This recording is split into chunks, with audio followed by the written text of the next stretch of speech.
Graça e paz. Vai tudo bem contigo? Amém. Hoje nós temos como tema desta manhã o Deus da restauração. Diga, o Deus da restauração. Você já louvou o Senhor? Você já ofertou? Louvou o Senhor com a sua oferta também. Mas agora Deus quer falar conosco através da sua palavra.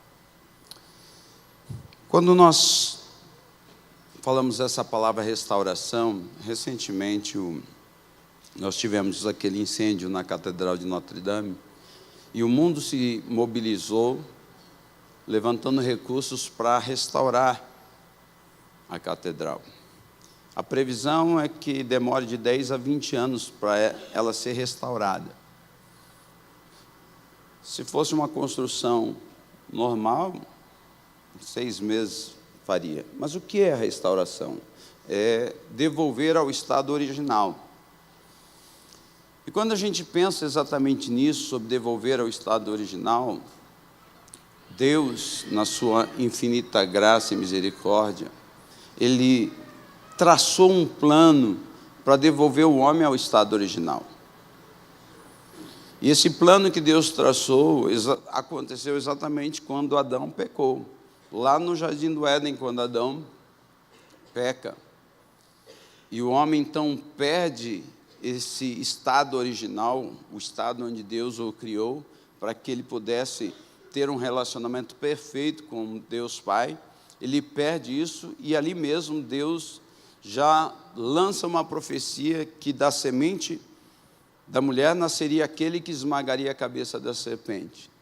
E através de Jesus, nós hoje podemos ser trabalhados diariamente para voltarmos ao estado original.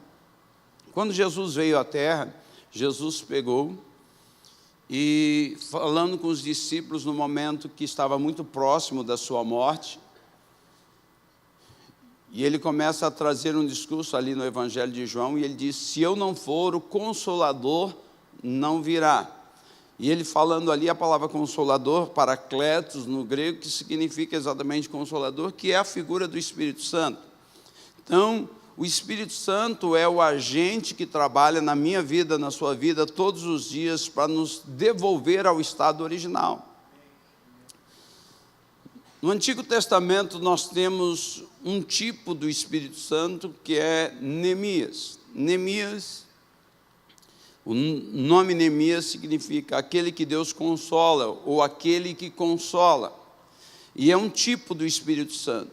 Todas as coisas que aconteciam no Antigo Testamento, eles são sombra daquilo que de fato aconteceria posteriormente. Então, era Deus trazendo ao seu povo um pano de fundo para que, posteriormente, eles pudessem entender a obra verdadeira que Deus iria fazer. E Deus sempre trabalha assim. Trabalha por quê? Porque nós somos lentos, muitas vezes, para compreendermos o propósito de Deus. Se Deus trouxer uma revelação plena do que Ele quer fazer na minha vida e na sua vida, nós vamos pirar. Porque a gente não tem estrutura. A nossa mente não tem essa estrutura, a nossa alma não tem essa estrutura para entender e por isso Deus trabalha com processos. Diga, processo. Deus está trabalhando num processo na sua vida. Eu não sei em que estágio de processo você se encontra nessa manhã. Quem sabe o seu estágio seja um estágio inicial, quem sabe você esteja no meio do caminho, quem sabe você está aí nos seus 80%, mas com certeza todos nós não completamos o nosso estágio. Todos nós não completamos o processo. Nós estamos nos aperfeiçoando todos os dias. E é normal que nesse estágio aconteçam situações adversas. E muitas vezes nós nos desesperamos porque não sabemos lidar com os estágios adversos. Porque o desejo do nosso coração seria que a nossa vida fosse como se você saísse da sua casa para o seu trabalho de carro e você tem que dirigir 15 quilômetros até chegar no seu local de trabalho. E o desejo do seu coração era que todos os sinais estivessem verdes, não tivesse ninguém na sua frente, não aparecesse nenhum barbeiro, e aí você chegasse feliz da vida no seu trabalho. Isso é impossível. Isso não existe. A maioria das pessoas querem que a vida dela seja assim.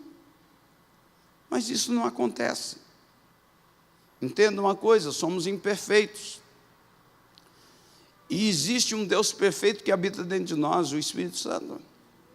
E esse Deus perfeito que habita dentro de nós é que nos ajuda a vencermos as nossas imperfeições.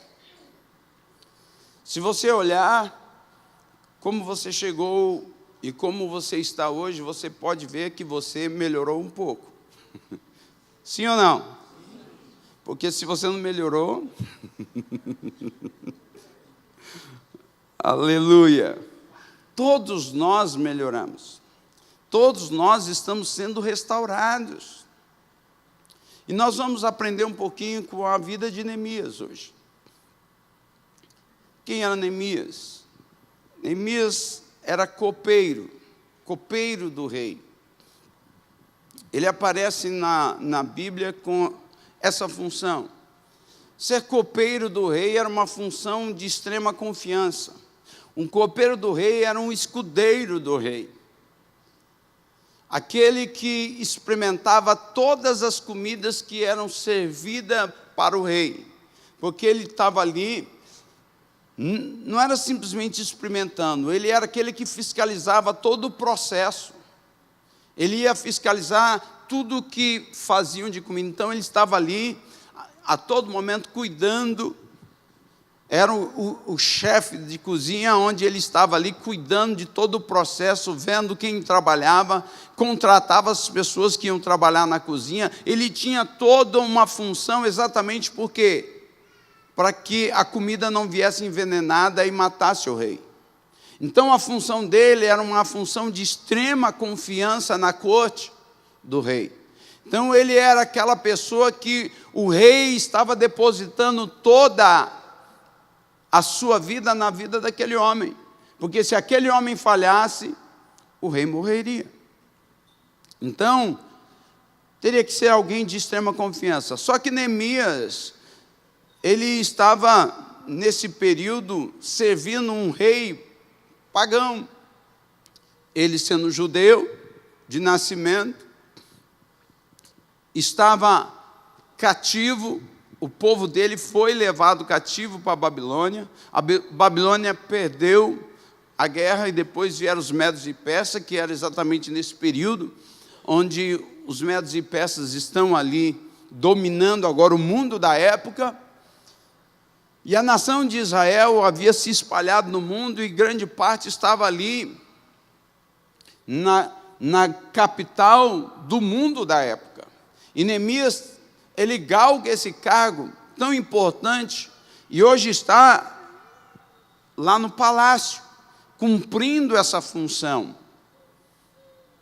Então é uma pessoa que está comendo bem, vivendo bem, todas as regalias de estar na corte, ele desfruta de tudo aquilo, tem uma posição alta, mas quando ele recebe a notícia do que está acontecendo com os irmãos dele, e quando a Bíblia fala de irmãos dele, ele não está falando de irmãos de sangue, porque o judeu, ele tem um pensamento diferente dos cristãos, ou dos brasileiros, porque nós brasileiros, para nós irmãos é só os de sangue, para eles não, irmãos é todo judeu é irmão dele. Então eles têm esse sentimento. Alguns anos atrás aconteceu o fato de um soldado israelense ter sido capturado. E a nação toda se mobilizou, a nação inteira. E isso, solte o nosso filho. Então o que acontece? Esse sentimento até hoje é muito presente. Então, se alguém morre, é a nação se mobilizando. Se alguém é capturado, é a nação se mobilizando, porque eles entendem que todos são irmãos. Nós brasileiros não temos muito isso, não. Apesar de sermos tão alegres, felizes, temos muitas coisas em comum, mas nós não temos esse senso de responsabilidade como os judeus têm. E dentro desse processo, coloca para mim Neemias capítulo 1, versículo 2. Aqui o texto fala de Anani, que veio Anani, um de meus irmãos. Anani era irmão de sangue, realmente, de Neemias. Ele e alguns de Judá, e perguntei-lhes pelos judeus que escaparam e que restaram do cativeiro e acerca de Jerusalém. Versículo 3. E disseram-me, os restantes que ficaram no cativeiro, lá na província, estão em grande miséria e desprezo, e o muro de Jerusalém fendido e as suas portas queimadas a fogo. Só até aí. Quando a gente olha para isso, na verdade, Neemias, ele está numa posição muito confortável, mas ele recebe uma notícia muito triste. Eu falo, se fosse um brasileiro que recebesse essa notícia, o que ele fazia? Vamos trocar de canal.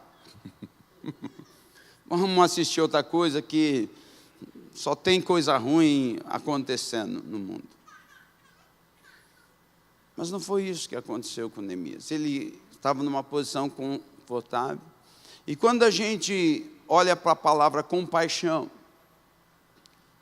a gente olha para Jesus, e Jesus, em todo o período que ele esteve na terra, você vê muitas vezes Jesus sendo movido de compaixão ou de íntima compaixão. E todas as vezes que Jesus é movido de compaixão ou de íntima compaixão, Jesus é levado a uma ação. Porque a compaixão sem ação não passa de um sentimento vazio. Então, se alguém... Você pode ter dó, você pode ter pena. Isso são coisas que a nossa alma pode ter. Olha aquele lá, que tristeza, que pena, que dó. Mas isso não é compaixão. A compaixão, ela te move a uma ação. E Deus quer levar a igreja do século 21 a entender o papel dela de restauração da sociedade. Porque eu e você somos um agente de transformação. Diga para o seu irmão, você é um agente de transformação. Você vai cumprir o papel. Deus, ele é fantástico, porque Ele está fazendo um processo de restauração na nossa vida, para que a gente possa ser um instrumento de restauração na vida de outros.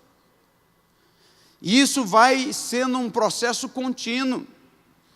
Então, vários de vocês aqui foram alcançados, foram restaurados, ainda continuam no processo de restauração, mas não ficaram num processo egoísta, mas assumiram o papel altruísta e começaram a liderar uma célula, começaram a ajudar outras pessoas, levar a palavra a outras pessoas, começaram de alguma forma a ajudar pessoas, para que essas pessoas que também estão com a vida arrebentada, destruída, que não conhecem a Deus, possam conhecer a Deus e entrar nesse processo de restauração. Deus quer que isso aconteça com todos os seus filhos. Você está entendendo? Deus está te chamando para lutar. Entenda uma coisa, Deus não está nos chamando para ficarmos simplesmente sentados, deitados eternamente em berço esplêndido, ao som do mar e à luz do céu profundo. Não, Deus quer que você vá para a arena. Porque criticar é a coisa mais fácil que existe. Você está lá, 50 mil assistindo, 22 camaradas jogar, e depois falam, eles jogaram mal, por que você não vai lá jogar então? Você é tão bom assim? É fácil criticar. Pô, o cara não jogou nada, mas você não estava lá. Então entenda que nós precisamos começar a fazer uma autoavaliação no nosso senso crítico. Porque a gente não pode criticar aquilo que a gente não entende. A gente não pode criticar aquilo da qual a gente não participa. É fácil criticar algo que você não faz. Mas se você tem expertise no negócio, o seu senso crítico é um senso para ajudar a pessoa a melhorar. Não é aquela crítica para destruir. Não é aquela crítica para colocar o outro para baixo. Porque geralmente as pessoas, elas têm um problema de dores. Elas são rejeitadas, elas são amedrontadas, elas sofrem muitos reveses na vida, e é muito mais fácil você vomitar o seu lixo no outro. A sua dor, a sua frustração, é muito mais fácil. Mas Deus não quer isso para nós não somos esse tipo de pessoa. Diga para o seu irmão, você não é esse tipo de pessoa. Deus quer que da sua boca saia o perfeito louvor. Quando você abrir a sua boca é uma boca para construir as pessoas. Você vai ser uma pessoa que todas as vezes que você abrir a boca, você vai tocar a vida das pessoas e você vai fazer a diferença na vida de outras pessoas. É isso que Deus quer que você seja, um agente de transformação. E Deus está trabalhando na sua vida nesse processo. Então não tenha medo. Não tenha medo de se arriscar. Não tenha. Porque coragem, querido, a diferença entre o medroso e o corajoso é só uma: atitude. Os dois estão com medo. O corajoso está com medo e o medroso está com medo. A diferença é que o corajoso dá um passo para frente. Geralmente naqueles programas humorísticos, quando falava quem está pronto para ir, dá um passo para frente. Os medrosos o que faziam? Davam um passo para trás. E aí ficava só um camarada lá. O cara não deu um passo, mas os outros recuaram. Então ele se tornou corajoso. E ele acaba tendo que resolver a parada. Por quê? Porque os outros afastaram. E às vezes só você ficou. Mas eu quero dizer, se é só você que ficou, é você que Deus vai usar. Deus quer te usar para revolucionar essa cidade. Deus quer te usar para revolucionar esse estado. Deus quer te usar para revolucionar lá onde você está, na sua empresa, no seu negócio, naquilo que você atua, naquilo que você trabalha. É ali que Deus quer te usar. O próximo versículo, põe o versículo 4. Nós vemos a atitude de Neemias. Quando ele recebe esse relatório, e sucedeu que, ouvindo eu estas palavras, assentei-me, chorei e lamentei por alguns dias, e estive jejuando e orando perante o Deus do céu. O que Neemias faz? Porque o problema é o seguinte: quando a gente recebe uma má notícia, quando você vai ao médico e o médico fala que você está com um problema terminal, como que você reage? Quando você recebe uma notícia de um ente querido, quando você recebe uma situação, uma notícia às vezes da sua empresa que está quebrando, qual é a tua atitude?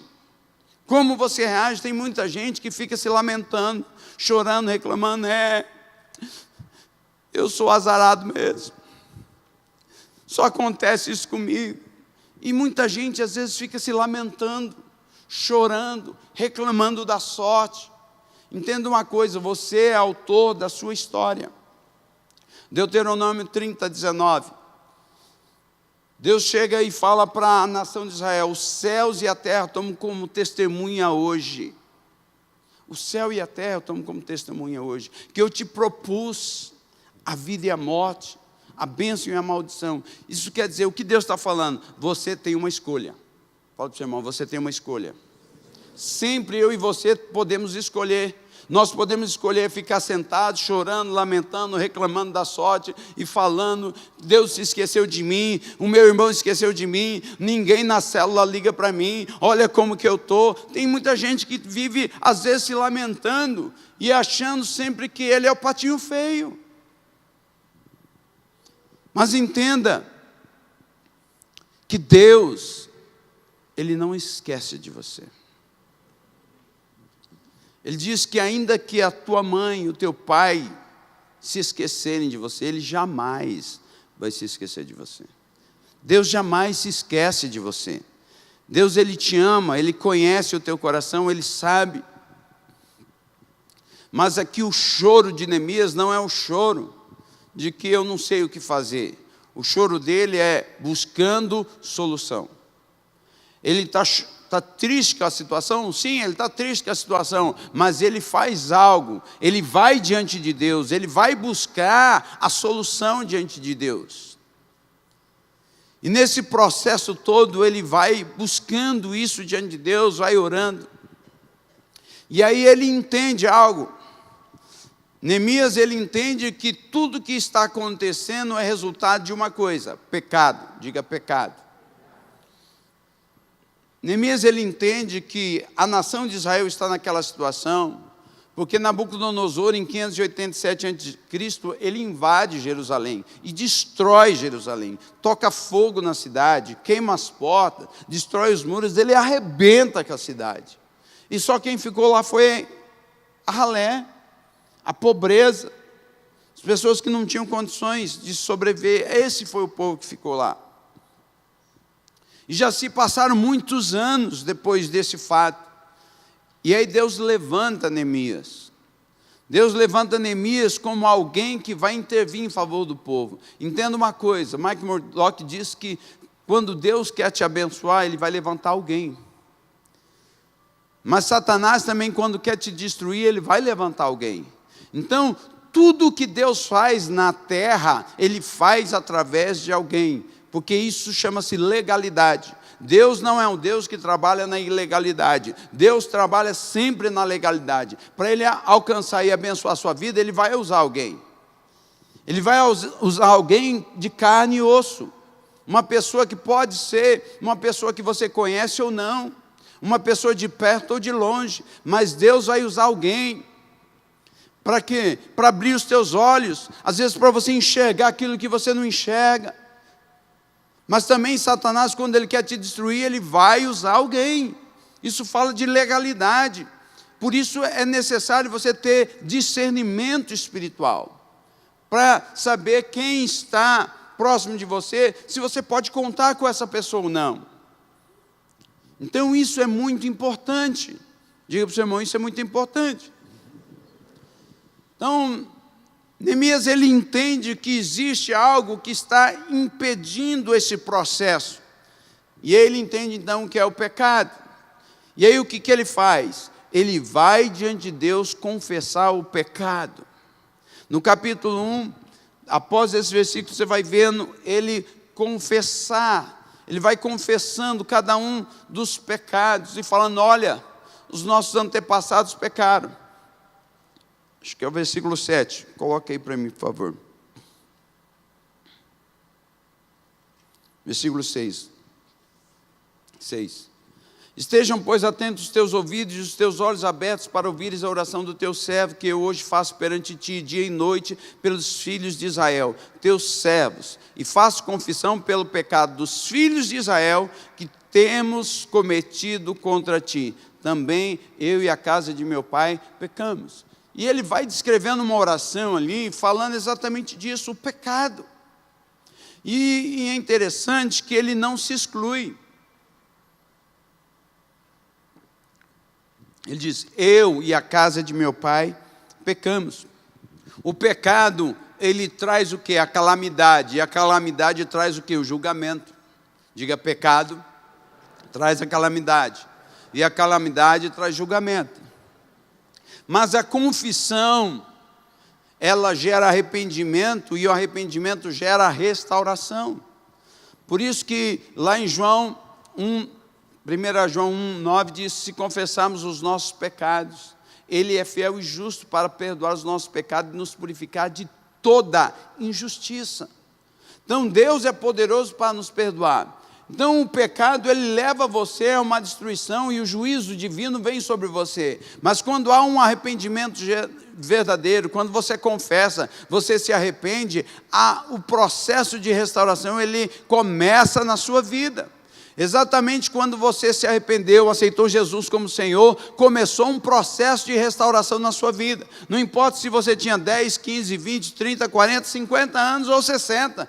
A partir do momento que você aceitou Jesus, um processo de restauração começou na sua vida. Deus está trabalhando na sua vida. todos os dias. Não importa se o momento que você está vivendo é um momento de vale. O momento de vale é um momento depressivo, é um momento triste, é um momento angustiante. Nós estamos dentro dessa série, Deus, nosso socorro bem presente. Não importa se você está no vale, não importa se você está no alto da montanha, onde você está achando que você é o cara, e tudo está dando certo para você. Eu quero te dizer que servir a Deus não diz respeito a viver uma vida certa ou errada, no sentido de que tudo funciona para você. Não importa se tudo funciona ou não para você, o que importa é o seu relacionamento com Deus. É você saber que Deus está com você. Porque mesmo você vivendo um relacionamento perfeito com Deus, vai acontecer situações adversas. Você acha que tudo vai ser sinal verde para mim e para você? Não. Queridos, nós não estamos vivendo um conto de fadas. Viver dói. Fala para o seu irmão, viver dói. Entenda uma coisa, nós estamos aqui nessa terra onde nós vamos encontrar muitas adversidades. Coisas que às vezes nos ferem, coisas que nos machucam, palavras que nos ferem. E o grande segredo da restauração é exatamente como nós lidamos com isso. Como que você lida com as adversidades? Como que você lida com as coisas que vêm contra a sua vida? Exatamente quando alguém começa a falar mal de você e isso não te fere mais, isso mostra que você foi restaurado naquela área, que você já venceu. Porque às vezes alguém estava ali, dois conversando, cochichando, e olha para você, aí você fala, estão falando de mim. O que será que eles estão falando de mim? Só porque simplesmente ele virou o olhar para você. E aí você fica perturbado, um dia, uma semana, um mês, porque estão falando de você. Isso fala da insegurança da sua alma. Mas quando você é restaurado, em determinadas áreas da sua vida, podem falar o que quiser de você. Não importa o que vão falar de você. O que você quer é Deus. O que você quer é a presença de Deus. O que importa não é o que os outros falam de mim, o que importa é o que Deus pensa de mim. E é isso que tem que importar, querido. É o que Deus pensa de você. Então nós precisamos sair desse nível depressivo onde muitas pessoas vivem. Hoje a gente olha e vê cristãos às vezes se suicidando, pastores se suicidando. Por que isso está acontecendo? Tem alguma coisa errada com o Evangelho? Que Evangelho as pessoas estão pregando? Nós precisamos entender que o Evangelho é a resposta para o mundo. Diga, o Evangelho é a resposta para o mundo. Então, dentro desse processo, Neemias trava essa primeira batalha no mundo espiritual. E quando ele trava essa batalha no mundo espiritual, as coisas começam a mudar. No último versículo do capítulo 1, põe o último versículo do capítulo 1. Fala do favor, acho que é o 20. Último do 1. Senhor, estejam, pois, atentos os teus ouvidos à oração do teu servo e à oração dos teus servos que desejam temer o teu nome, e faze prosperar hoje o teu servo, e dá-lhe graça perante este homem. Então era eu copeiro do rei. Que homem que era esse? O rei. Ele faz uma oração depois de fazer a confissão, para que Deus dê graça a ele diante do rei. No capítulo 2, põe o versículo 1, ele está diante do rei, mas ele está triste. Sucedeu, pois, no mês de Nissan, no ano 20º do rei Artaxerxes, que estava posto o vinho diante dele, e eu peguei o vinho e o dei ao rei.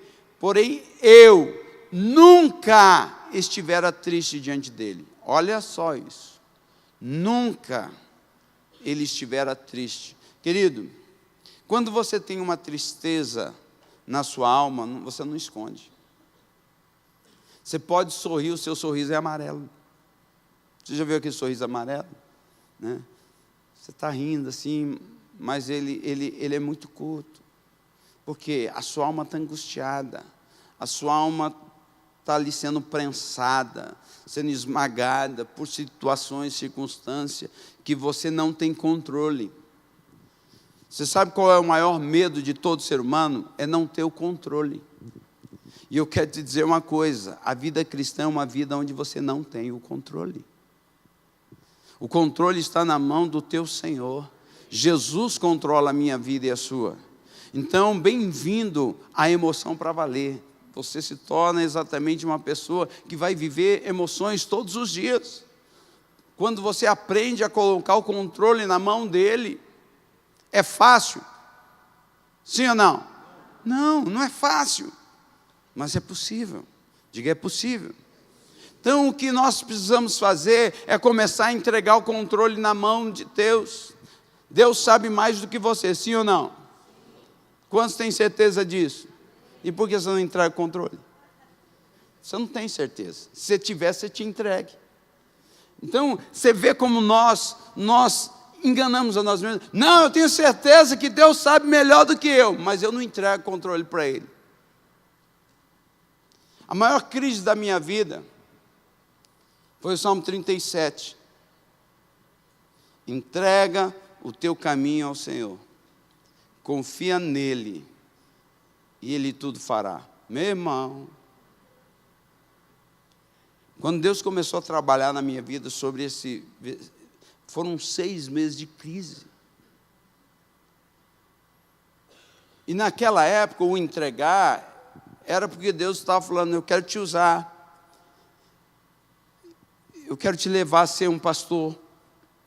Só que há 26 anos atrás, querido, ser pastor era horrível. Pastor era motivo de chacota em tudo que era roda. Pastor, no contexto que eu vivia na miséria. Vendia o almoço para comer a janta.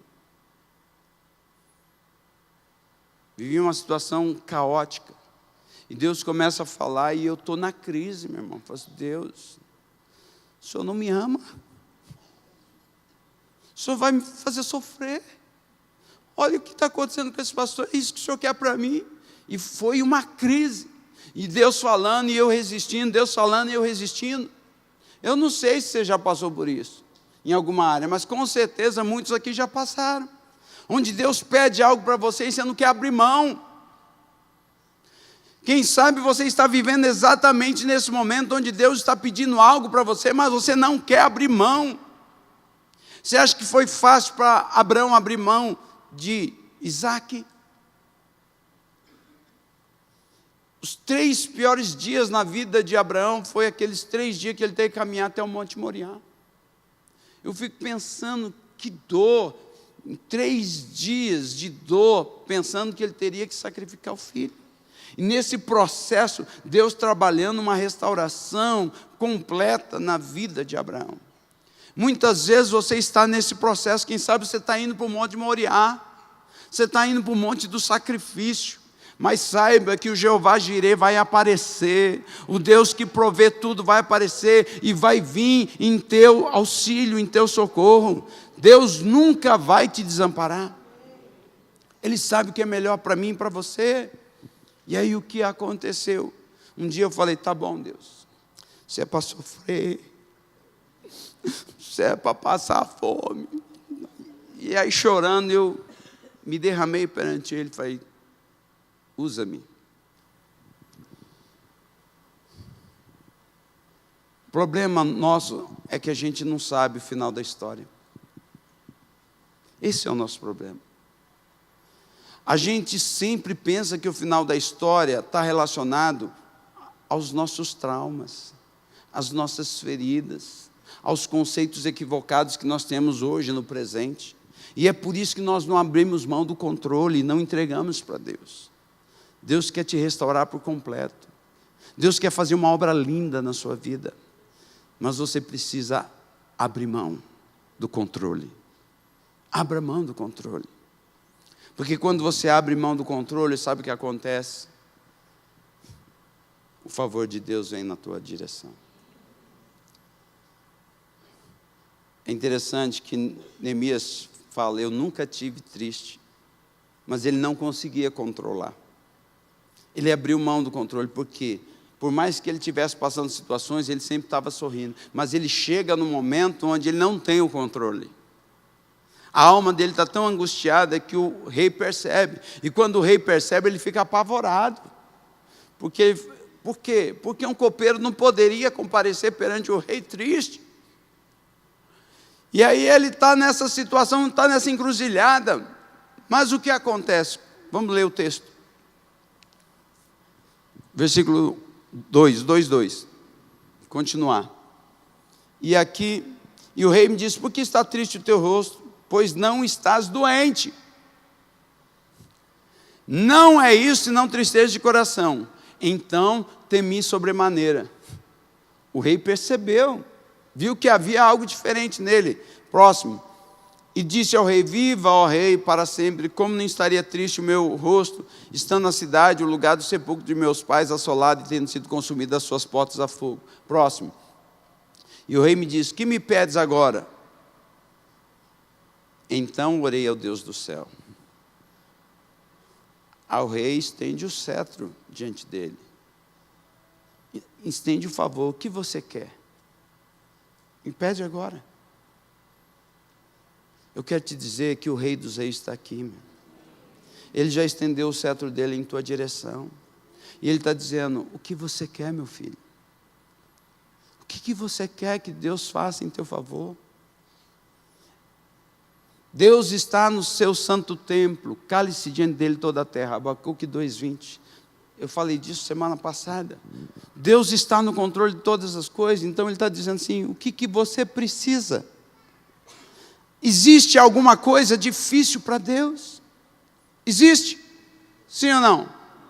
Não tem. Por que você está temendo? Por que você teme? Eu posso realizar todas as coisas que Deus está falando. Mas o que acontece é que muitas vezes nós ficamos só esperando algo da parte de Deus. Mas entenda uma coisa: tem coisa que você precisa agir. Mas o favor dele já foi. Entenda uma coisa: e tudo que Neemias pediu, o rei deu. Neemias apresenta uma lista para o rei, e o rei dá tudo. Ele ora e depois ele fala com o rei, e o rei dá tudo o que ele pede. O que é isso? Favor. Diga favor. O que é o favor? É aquilo que nós não merecemos, mas nós temos. E quando você recebe favor de Deus, querido, entenda uma coisa: quando o favor de Deus chega na sua vida, as coisas mudam. Quando o favor de Deus chega na sua vida, o feio casa, a feia casa. É o favor de Deus, meu irmão. Às vezes você olha aquele camarada horrível, feio, você fala: meu Deus, e a mulher que está do lado dele é linda. E aí você fala: o que ela viu nele? Favor de Deus. O favor de Deus. Não importa se você tem 30 anos, 40 anos e é um solteirão ou solteirona, o favor de Deus vai te alcançar, meu irmão. Não importa se o seu casamento está a ponto de se romper, o favor de Deus vai chegar no seu casamento e as coisas vão mudar na sua vida. Não importa se a sua história até hoje foi uma história de fracasso e de derrota, hoje o favor de Deus vai vir sobre a sua vida e Deus vai mudar a tua sorte.